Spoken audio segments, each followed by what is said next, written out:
Okay, for this elephant head, we're going to start with the circle for the actual skull. And then the eyes go about below the midpoint, so I just drew a curve for that. And then I'm drawing a line vertically down the middle to give me a guide for my trunk so that I can get the thickness correct. And it's wider at the trunk.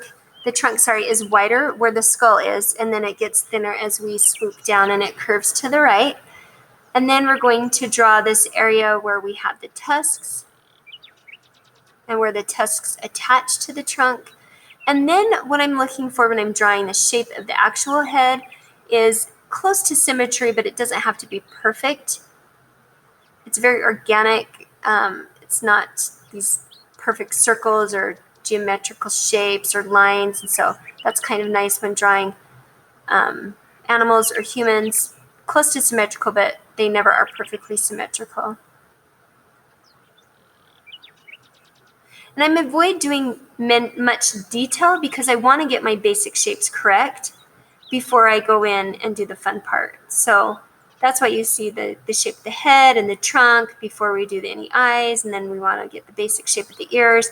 The ears come up off of the head and above the skull, and then they drop down almost to where your tusks start.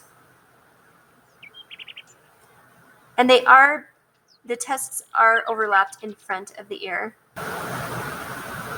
And then the width between the tusk and the trunk is important, so you want to get that close on both sides.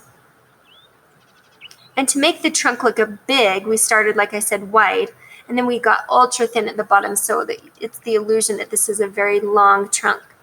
And I'm just going in and doing the fun part, like I said, the details. I did add some value just for interest. This is a quick, just a sketch study, so we're not doing a lot. And notice how I've curved the lines down the trunk and then switched the direction so that it looks like it's coming towards you and bending a bit. And I really have darkened up my lines, and then I darken them even more. I like drawing heavy, thick lines where I'm giving the idea that there's more value. And then you're set.